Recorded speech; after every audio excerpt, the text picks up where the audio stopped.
From the overloaded cones of a crunchy temaki roll to the sparse and delicately sliced slabs of nigiri, sushi comes in a variety of forms. While these bite-sized bundles of rice have been saddled with fresh fish for over 2,000 years, sushi's popularity in the West is a relatively recent phenomenon. But like many Japanese art forms, the craft of sushi requires immense skill and comes with a long list of strict rules. And when Americans first started taking a dip in the soy sauce, everything went to hell in a handroll. So, today we're ditching the chopsticks and digging into how America ruined sushi.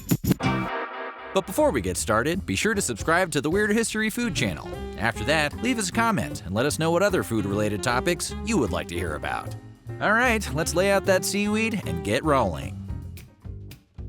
The history of sushi dates back to ancient Japan, in a time when fresh food was a stressful commodity. Originally crafted with various rice vinegar preservation techniques, the Japanese discovered the joys of combining fish and rice. But these fully decomposed and pungent recipes are a far cry from the typical sushi offerings in modern Japan. You could expect to chow down on overripe fish bellies stuffed with fermented grain, vinegar-slathered rice, and preserved fillets pressed in a box for hours on end. At the same time, shelf life was a greater concern than fresh flavors at all costs. Eventually, a citizen of Tokyo named Hanaya Yohei made a revolutionary change to the fermented formulas and created the forefather of modern sushi. In the 1820s, Hanaya Yohei had relocated to the capital city, then known as Edo. Hoping to become a successful owner of a sushi stall, Yohei opened his establishment near a busy bridge on the bank of the Sumida River. By adding salt and vinegar to cooked rice, Yohei sped up the fermentation process typical of the day. And because his sushi stall was seated so close to the water, Yohei served his fish raw.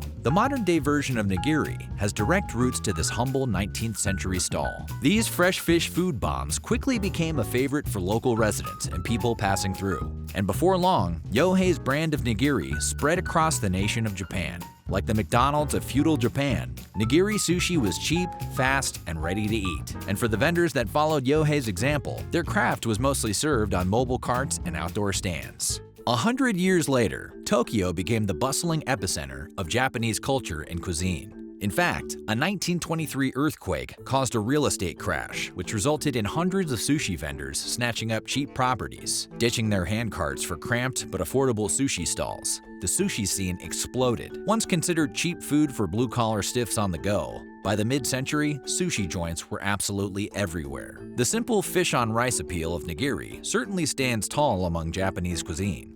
But eventually, more preparations and recipes took shape. Temaki, the larger ice cream cone-shaped hand rolls, came to prominence as an even faster form of quick food. And the grain-free goodness of a simple slice of sashimi soon tantalized the nation. Maki sushi, made by wrapping rice and fishy fillings in seaweed paper, is one of the most recognizable forms of sushi. But for Western palates, the recent rice-on-the-outside textured goodness of an uramaki roll is perhaps most popular.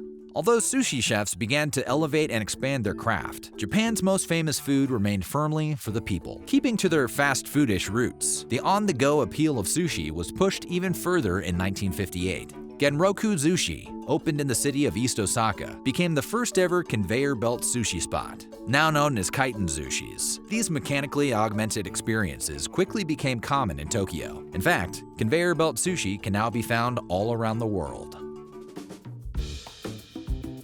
Although sushi found its way to homes all across the world, its popularity in America was decidedly slow. In the late 1800s, a wildly popular book was published about former President Ulysses S. Grant's trip around the world, including a reference to dining on sashimi during his time in Japan. Just a few years later, the Oxford Dictionary mentioned sushi for the first time with a brief statement on Japanese culture. In 1906, the first American sushi restaurant opened in Little Tokyo in the city of Los Angeles, serving a rising clientele of recently immigrated Japanese citizens. The restaurant originally flourished. As curious American diners descended on the rare sushi joints, it became a semi-popular dish for adventurous foodie parties. But this early fascination was swiftly cut short by the Gentlemen's Agreement of 1907, a prejudiced act which restricted Japanese immigration.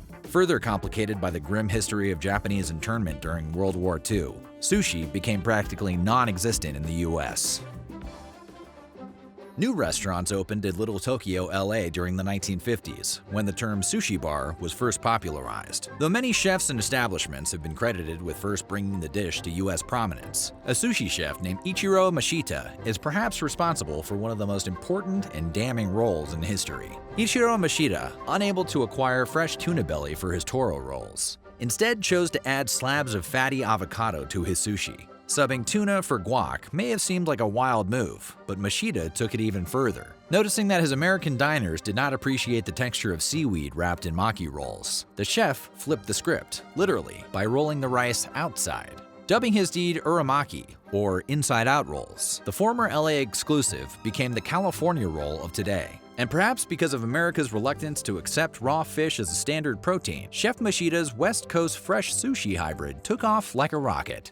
Exploding down the West Coast throughout the 1970s, American sushi swept Little Tokyo and the state as a whole. A bougie, trendy food for health-conscious hippies and cash-heavy Hollywood types, sushi quickly asserted itself as the food for a new age. And when the award-winning TV event Shogun captured the nation in 1975, the central food gained a filmic appeal. As sushi stalls for immigrant families shifted to upscale spaces and chic dining, the food took on an entirely new meaning in the States. Unlike sushi from the homeland, early American bars were pricey affairs with reservation lists and table service. Perhaps the idea of raw fish was simply too unusual for early stateside eaters, or maybe restaurateurs saw an opportunity to make bank on historically cheap food.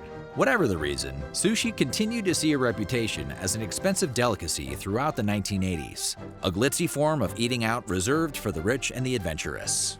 Eventually, steep sushi prices gave way to the laid-back vibes of the American 90s, and more establishments took hold on US soil. The rise of show-stopping hibachi grills enabled steakhouse owners to slide in a sushi bar at the back, and sushi offerings came at a better value throughout the decade. In fact, in 1998, the California Sushi Academy was launched as a way to effectively train American chefs in the art of sushi. With rising needs for more skilled chefs, the industry absolutely boomed by the 2000s. Often regarded as an extra healthy option in a world of fatty fried goodies, sushi is still seen as a sort of superfood.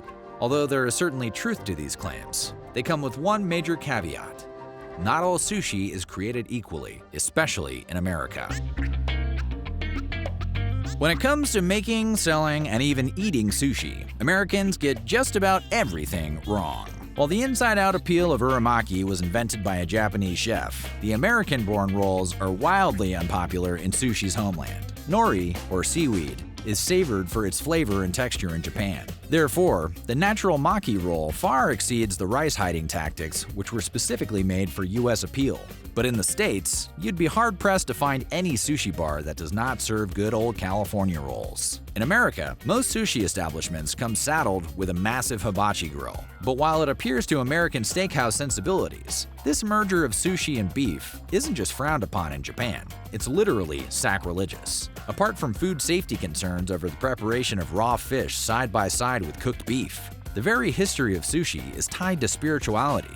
The people of ancient Japan turned to fish in lieu of red meat as a tenet of Buddhism. By combining steakhouses with sushi spots, America unwittingly created a potentially unsanitary faux pas. Most Americans think of sushi as food best served on chopsticks, and we all have that one friend who insists on using them, even in the backseat of an Uber. But in Japan, sushi of almost every variety is eaten by hand, given small wet towels upon table service. Patrons pick up the delicately crafted rolls and nigiri mounds with their fingers. Meanwhile, chopsticks are reserved for rice-free sashimi and bowls of sticky grains. Although American sushi and chopsticks go hand in hand, there are even more utensil-based rolls in Japan. Placing chopsticks straight up in a bowl of rice, for instance, is seen as a mockery of funeral traditions and can be highly insulting.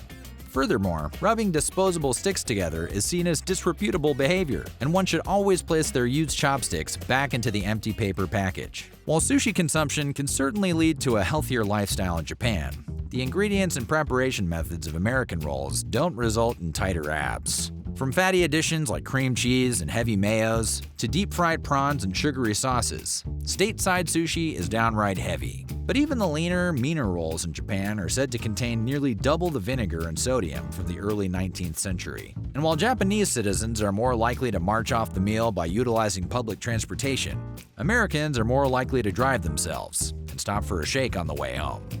Avocado is one thing, but from smoked salmon to braised asparagus, American sushi rolls do little to resemble the flavors of Japan. And as flavors get weirder and wilder, so too has the convenience. After a steady influx of conveyor belt sushi bars in the States, even grocery stores got in on the quick service rolls. Now offered in markets all over the country, one has to wonder who's producing them. While some grocery stores such as Whole Foods have devoted, highly specialized teams preparing sushi fresh daily, it's hard to believe the same care went into the sushi in the plastic clamshell at the gas station. Usually made with cooked or artificial crab, even the avocado might be questionable on these gas pump makis. American sushi has undoubtedly had an impact on the cuisine's popularity around the globe. Now embraced just about everywhere, sushi has become a food for people from all walks of life. Still ritzy when it wants to be, affordable and fast when you need it, and hopefully fresh. It's almost become an American staple, even if we're still trying to eat it with chopsticks. So what's your favorite American sushi roll? Do you still order California rolls to go? Let us know in the comments below. And while you're there, check out some of these other videos from our Weird History Food.